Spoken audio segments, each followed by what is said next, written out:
Salut à tous et bienvenue dans Match à propos, épisode 24. Comme vous pouvez le constater, je suis de retour chez mon père pour une vidéo qu'il attendait avec impatience. Ah oui. Le best-of des whiskies irlandais. Parce que, comme vous le savez, on est tous les deux fans, on peut le dire. Cette douceur, cette rondeur, on a toujours apprécié ça. Et notamment le premier, le Redbreast, 12 ans, le fameux Redbreast, qui fait partie de nos références depuis quasiment toujours. Et ça va être l'un des enjeux de cette vidéo. On l'a confronté à 4 autres embouteillages de whisky irlandais qui pour nous représentent un petit peu ce qui se fait de mieux. Alors il y en a d'autres, évidemment, on n'a pas pu tout regrouper lors de cette vidéo, mais la sélection qu'on a faite là, en tout cas, on estime qu'elle vaut le détour. On est à peu près sur le même profil aromatique sur l'ensemble parce qu'il y a quand même des exceptions à whisky irlandais comme Waterford qu'on n'a pas inclus ici parce qu'il était vraiment spécifique, très spécifique pour Waterford, et ça sera quand même une bonne chose de les comparer. Vraiment, on n'est pas sur la même gamme de prix. On va du simple au double. Le Redbreast sur le marché français, ça varie de 50 à 60 €, voire plus cher en ce moment. Le Yellow Spot, on est plutôt autour de 80 € sur le marché français. Le Jameson Single Pot Still, assez difficile à trouver pour le moment sur le marché français vu que c'est une nouveauté, et il se touche autour de 50-60 €, à peu près la même gamme de prix que le Redbreast 12, sauf qu'il n'y a pas de mention d'âge sur celui-là. Le Method of Madness, cette version-là, le single malt, il est également assez difficile à trouver sur le marché français. Si vous le trouvez, il se touche plutôt autour de 90 €. On peut le trouver à moins cher. Et le dernier, c'est une édition limitée de la distillerie The Shed, donc marque commerciale Drumchambo. Galanta, c'est la version de 2021. Et celui-là, vous le trouvez autour d'une centaine d'euros en promo. Donc pour un as, ça c'est vraiment très cher. Je l'avais touché en grosse promo autour de 70 €. Alors on précise que c'est une dégustation à l'aveugle. C'est toujours intéressant à l'aveugle parce que comme vous l'avez vu sur la précédente vidéo, on peut vraiment se planter. Et il n'y a que à l'aveugle que vous pouvez avoir une objectivité absolue. On se laisse influencer, vous pouvez faire les essais que vous voulez. Mettre un whisky mauvais dans une belle bouteille, vous verrez que tout le monde le trouvera excellent. Encore 2-3 petites précisions. Donc, sur les 5 whiskies qu'on va déguster aujourd'hui, il y a 3 single pot still. Single pot still, on rappelle, c'est un peu le whisky irlandais traditionnel qui utilise de l'orge maltée ainsi que de l'orge non maltée. À l'origine, c'était pour éviter une taxe britannique sur l'orge maltée. Orge maltée, orge non maltée, et la possibilité d'utiliser une autre céréale que l'orge jusqu'à 5% du total. Single pot still, on a le Redbreast 12, le Yellow Spot 12 et le Jameson. Et on a 2 single malt, donc là c'est un single malt comme en Écosse, 100% orge maltée. Redbreast, 12 ans d'âge, vieillissement en exclu de Bourbon et en exclu de Sherry, réduit à 40 degrés d'alcool, mais normalement non coloré. Yellow Spot, 12 ans d'âge également, 46 degrés d'alcool, ni filtré ni coloré en théorie. Le Jameson, c'est un as, pas de mention d'âge. Le Jameson, c'est celui qui a le vieillissement le plus complexe, entre guillemets, ex-fût de Bourbon, ex-fût de Sherry, et 3 sortes de fûts vierges, donc qui n'ont rien contenu auparavant. Fût de chêne irlandais, fût de chêne européen et fût de chêne américain. On se demande comment ils arrivent à caser tout ça dans un as. Énormément de volume. Donc il y a beaucoup de volume. Oui. Donc, Énormément de volume. volume. C'est un mélange dans la même distillerie avec les différents fûts, etc. Donc, et là par contre, embouteillé à 46 degrés d'alcool, mais on est sûr qu'il est coloré vu que c'est marqué sur la bouteille. Le Method of Madness, embouteillé à 46 degrés d'alcool, en théorie ni filtré ni coloré, et du coup 100% ex-fût de Bourbon avant un finish en fût de chêne français du Limousin. Mais là on ne sait pas s'ils avaient contenu quelque chose avant ou pas. Et le Drumchambo, là c'est facile, 100% ex-fût de Bourbon, 46 degrés d'alcool, ni filtré ni coloré. Je vais pas préciser un as. Et le Method of Madness, il n'y a pas de mention d'âge sur la bouteille, ce qui est bizarre vu que c'est un 14 ans d'âge. Jameson, c'est un as, on sait pourquoi, parce que c'est un 5-6 ans d'âge. Et Drumchambo, on sait aussi que c'est jeune vu que la distillerie est toute jeune. Le Method of Madness, on n'a pas précisé, c'est la distillerie expérimentale de Midleton, enfin c'est plutôt la marque commerciale expérimentale de Midleton. Midleton qui produit 4 des 5 embouteillages qui sont là aujourd'hui. Le Method of Madness, le Jameson, le Yellow Spot et le Redbreast. Ils font encore le Midleton Very Rare et tous les Powers. C'est la plus grosse distillerie En Irlande, elle peut monter jusqu'à 100 millions de litres d'alcool pur par an, c'est énorme. Même pour le marché écossais, c'est énorme. Ils avaient fusionné, c'est pour ça que c'est énorme, ils avaient fusionné 3 marques en 1966 sous le nom d'Irish Distillers, Middleton, Jameson et Powers. Jusqu'en 1988 et après la crise des années 60-70 dans le whisky irlandais, c'était la seule qui restait en production. Depuis, le whisky irlandais il a explosé et aujourd'hui il y a une quarantaine de distilleries irlandaises qui produisent du whisky. On s'excuse, on a 4 embouteillages sur 5 qui sont issus de cette distillerie. Voilà, c'était pas forcément prémédité, mais il y a quand même beaucoup d'autres choix qui n'étaient pas forcément les bons ici pour s'intégrer au profil aromatique de la dégustation. Waterford était vraiment à part. La gamme Bushmill, voilà, on la trouvait pas trop adaptée. Ouais, et puis elle est doublement distillée. Et il y a beaucoup de blends en fait dans les productions récentes. Il y a énormément de blends, donc de whisky de grain. Je pense notamment à certains Teeling, Tullamore Dew et beaucoup de whisky récents comme Slane par exemple. Un peu d'alcool. Un peu d'alcool. Un peu d'alcool en avant. Assez peu quand même. Assez peu, mais. C'est doux, c'est vanillé, c'est rond. L'expérience, c'est un irlandais. Là, on va pas faire de. Voilà, c'est effectivement doux, vanillé. Très attractif, mais accessible. L'alcool est quand même. Avec un léger alcool. C'est le premier. Beaucoup plus mature. Oui. Des fruits plus noirs, un peu comme plus des noirs. plus noirs, de l'amertume. Un peu de cuir. Très différent déjà. Intéressant aussi. Intéressant, peut-être même. Tu sens du vin, ou je sais. Non, je sens un peu de la céréale aussi. Ouais. T'as une fraîcheur, très peu d'alcool également. Intéressant celui-là. Intéressant. Ah, on retombe sur un nez très proche du 2. C'est vraiment un nez classique, un nez très qui me plaît beaucoup. Un rond, en même temps fruité. Un peu d'épices. Ah oui, l'épice. J'aurais tendance à dire, c'est mon nez favori, mais je me lance plus maintenant dans les trucs. Sur les nez, c'est encore plus dur. Ah, celui-là aussi. Alors celui-là, encore plus sucré. Celui-là, je dirais que c'est le Red Breast peut-être. Voilà, peut-être encore plus sucré. Voilà. On va avoir du mal. Très très doux, avec de l'épice. Quand même ce côté légèrement cuir. Les 2 derniers, c'est mes nez préférés. Je vais vraiment juste les premiers où je sentais l'alcool. Ils sont très très classiques sur le côté irlandais single pot style. Ah oui, l'alcool a un peu disparu là, parce que on s'est habitué. Je dirais qu'il a Mais comme un côté un peu plus agressif. Un peu plus. Le côté jeune, j'ai l'impression. Ouais. Côté jeune.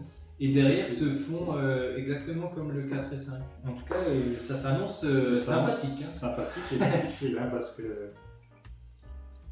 Oui, l'agressivité et puissance en alcool. Et c'est quand même mieux fondu qu'au nez qu'au premier. Mais bon.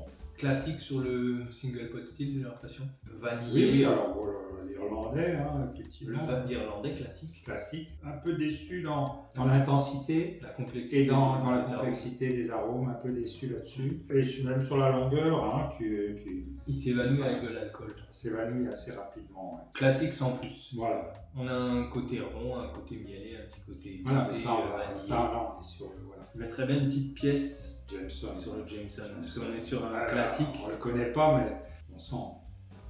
Là, il y a une grande maturité, plus grande profondeur. Une texture un peu plus aqueuse quand même. Pas d'accord sur la texture. Moi, je le trouve quand même assez soyeux. Non, un peu.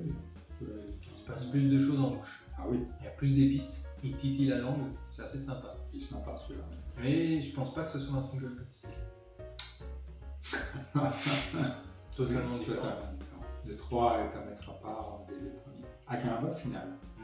Un très bon final. Un peu surprenant au début parce que effectivement, je dirais ça c'est pas un single pot style. Là, je suis presque certain. Ça se rapproche plus d'un écossais. Il dure très longtemps, il est long. Il y a plusieurs phases. Tu as cette attaque surprenante tout de suite là qui est un peu.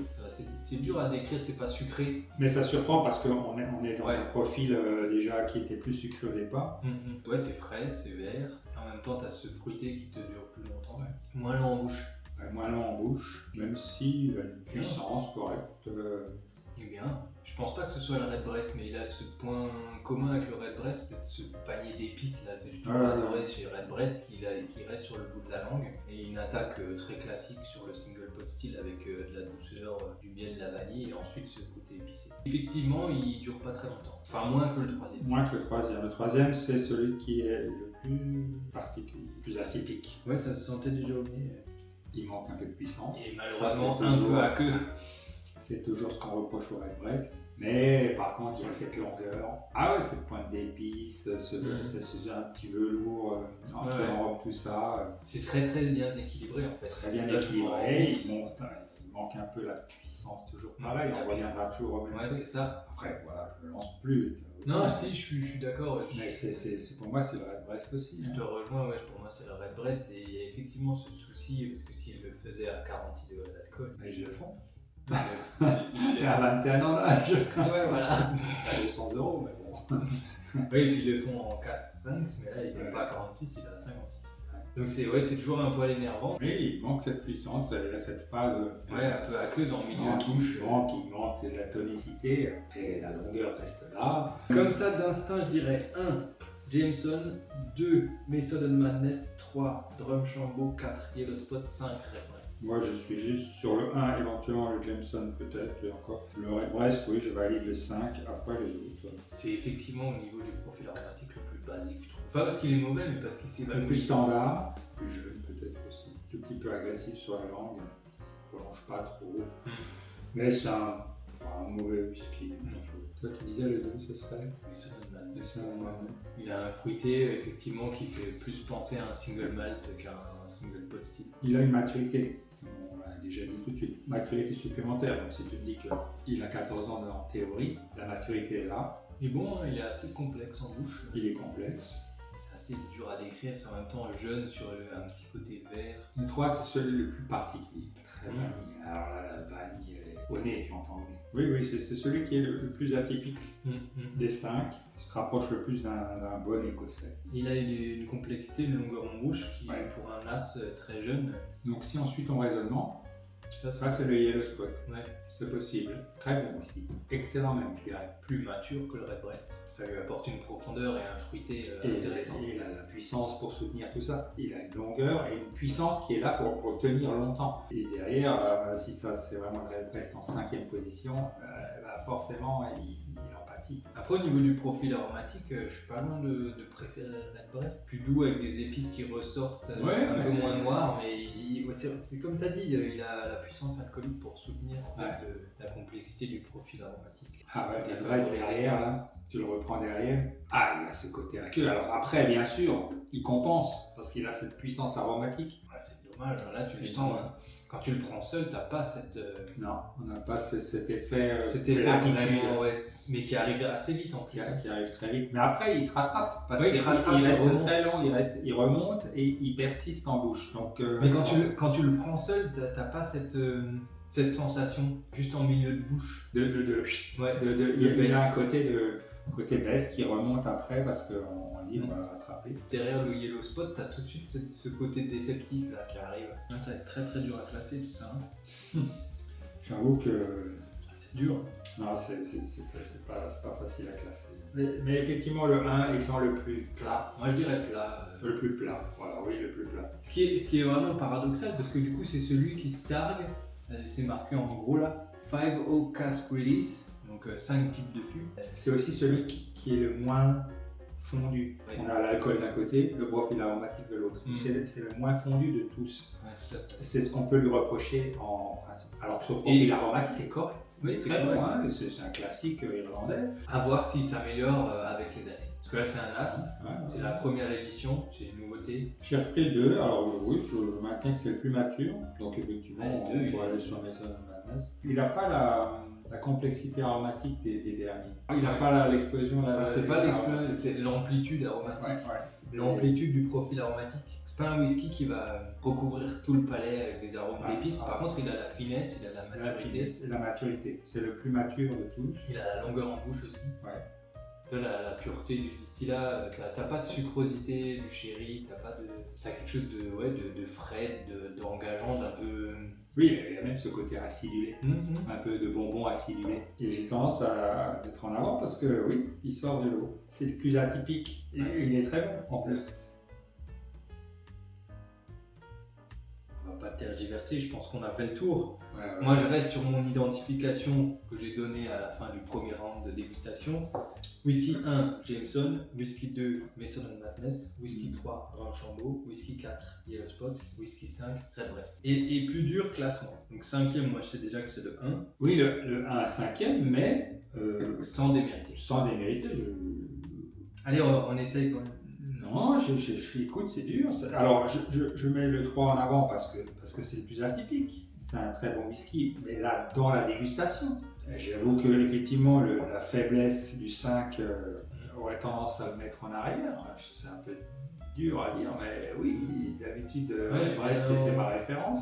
Mais si c'est vraiment le Redbreast, j'ai envie de le mettre un peu en retrait. Donc le 1, allez, on le met un peu en retrait. Je mets un peu le 5 en retrait. J'avance le 3 parce que oui, c'est le plus atypique. Tout de suite derrière, j'ai les deux autres quasiment à égalité. Un peu plus mature, l'autre, un bon mix entre puissance et complexité et qui symbolise vraiment le whisky irlandais. Hein. Vous avez quand même ce côté vanille, ce côté épice, tout ça est là. Voilà, si je devais classer, en fait, c'est très très difficile. C'est très dur. Je mets le 3 en premier parce que c'est atypique. Il n'est pas meilleur que le 4. Il n'est pas meilleur. Clairement, il n'est pas meilleur. Il est juste différent. Mais c'est vraiment dans un mouchoir de poche. Ouais, c'est un mouchoir de poche. Et vous me servez les 5, si vous voulez, en individuel, je les prends. Ça va être un mouchoir de poche aussi entre les whisky 2 à 5. C'est vraiment compliqué. Moi, j'ai un petit faible pour le numéro 2, pour sa finesse, pour sa longueur en bouche. Voilà, donc sur cette dégustation, encore une fois, là, c'est vraiment du one shot. Un autre jour, ce serait différent, je pense. Dans un autre contexte, ce serait différent. Ça se tient, il n'y a rien du tout. Donc en première position pour moi, le numéro 2. Ensuite, peut-être le 4. Et ensuite, 3 et 5, vraiment quasiment à égalité. J'aime beaucoup le profil aromatique du 5. Cette faiblesse en milieu de bouche qui est un peu déceptive, mais ça reste très bon. Et ce 3, qui est atypique, qui, si c'est le Drumchambeau, franchement, c'est étonnant. Pour moi, ça ferait 2, 4, 3, 5 et 1, vraiment un cran en dessous. Pour moi, le 1, c'est le B. Le B, c'est le Jameson. Jameson. Donc on avait raison. Là, on a raison, le 1, Jameson. On l'a classé en dernier. Ouais. Jameson, effectivement, on est d'accord. Ok. Ok. Pour moi, le 2, c'est le E. Le 2, c'est le E. C'est le Yellow Spot, on s'est planté. Ah, le Yellow Spot, tu l'as classé en premier. Je l'ai classé en premier. J'ai trouvé une maturité, très bonne maturité. 2, Yellow Spot, on s'est planté. On s'est planté. Ça reste un très bon whisky. Du coup, premier renseignement, on n'arrive pas à différencier un single malt d'un single pot style. Le 3, c'est le A. 3, c'est le Drumchambeau, là on a juste. Là, on a juste. Donc, je l'avais classé en premier, le Drumchambeau, parce que c'est le plus atypique. Le profil qui se détachait et c'était un très bon whisky. Le 4, c'est le C. C'est le Mason & Madness. Oui, puisqu'on a inversé. On a inversé les deux. On a inversé le Mason & Madness. Le Mason Madness. Le 4, donc, était un bon whisky. Je l'ai bien aimé. Donc, Mason Madness était pas mal. Voilà. Est-ce qu'il faut réviser notre classement en fonction des prix? Je ne sais pas, non, je crois que ça se vaut. Non, ça se vaut. Donc, ça se vaut. Et le 5, donc c'est le D. C'est bien le Redbreast. C'est bien le Redbreast. Donc là, on ne s'est pas trompé. Au moins on a ça, c'est Le l'essentiel. 5, c'était le Redbreast. Donc il n'a pas démérité, Non. mais Non, un peu décevant par rapport au candidat. C'est le moins cher de tous, hein, le Redbreast quand même. Avec le Jameson, ouais. À moi, 10 fois sur 10, je prends le Redbreast. Il n'y a aucun problème, vous pouvez prendre le Redbreast. Il n'a pas démérité, mais bon, il a quand même pas tenu la distance face aux autres. Et après, on a les 3 qui sont vraiment des bons whisky, mais peut-être un peu cher. Un peu cher, tous. Hein. Ouais, il faut les trouver en promo. Une très belle dégustation. Vraiment un très très bon niveau. Très bon niveau. Ouais, parce que le Jameson, je suis sûr qu'on le met dans une autre dégustation comparé à des candidats moyens. Ah oui, il tient la route. Il tient la route.